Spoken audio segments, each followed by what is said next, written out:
Renu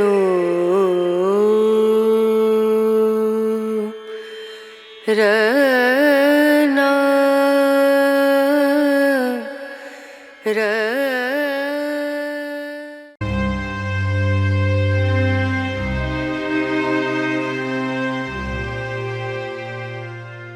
On this occasion we will discuss the history of the Punic War. Punic Wars or Punic Wars were a series of battles involving Carthaginian and Roman troops between 264 to 146 BC. The name Punica is taken from the Phoenician word, because the inhabitants of Carthage are descendants of the Phoenicians. Lasting for nearly a century, the Punic Wars were among the greatest battles of ancient times. This war ended with the destruction of Carthage, a city-state in North Africa, and the victory of the Romans. Before the conflict started, Carthage had grown from a small port to become the richest and most powerful city in the Mediterranean region.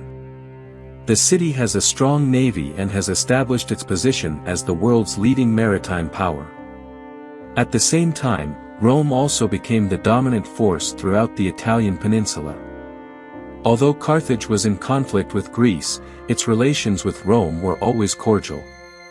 The Punic Wars can be divided into 3 acts. The First Punic War broke out after Rome intervened in a dispute in Sicily, which was ruled by Carthage. The Punic Wars began in 264 BC, involving troops from Syracuse and Messina. In that battle, Carthage supported Syracuse, while Rome supported Messina. The war between the two powers was fierce, with control of Sicily in return. For nearly 20 years, Rome continued to build up her entire fleet to face the powerful Carthaginian navy. Rome finally scored its first victory at Mylae in 260 BC, followed by success at the Battle of Ecnomus in 256 BC. Although its invasion of Carthage that same year ended in defeat, Rome refused to surrender. In 241 BC, the Roman fleet finally won the battle and broke Carthage's legendary naval advantage.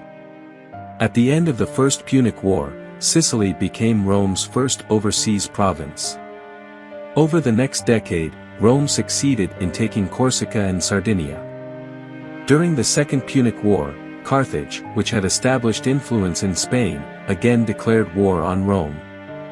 Led by General Hannibal, the Carthaginian army, consisting of 90,000 infantry, 12,000 cavalry, and a number of elephants, invaded Rome from the north. Along the way, they scored victories over the Romans at Ticinus, Trebia, and Trasimene. Hannibal's invasion of Rome culminated in the Battle of Cannae, where he used his cavalry to encircle a Roman army twice as large as his own. However, the Roman forces were able to fend off the attacks, and Carthage lost control of Italy as Rome gained victories in Spain and North Africa. At that time, Rome was led by a young general named Publius Cornelius Scipio or Scipio Africanus, who was on the rise. In 203 BC, Hannibal's troops were forced to abandon fighting in Italy in order to defend North Africa. Hannibal's defeat in Punic War II officially ended the kingdom of Carthage in the western Mediterranean, so that Spain fell to Rome. After the war, Carthage, which owned territory only in North Africa, was also forced to surrender its fleet and pay Rome a huge indemnity. Punic War III started after Carthage declared war on Numidia in 149 BC, automatically breaking a treaty with Rome. For 2 years, Carthage withstood the siege of the Roman army, which had just installed Scipio Aemilianus or Scipio the Younger as its general. After tightening the Roman position around Carthage, Scipio the Younger launched an attack on the harbor. The Roman troops continued to destroy house after house, pushing the enemy troops towards their fortifications.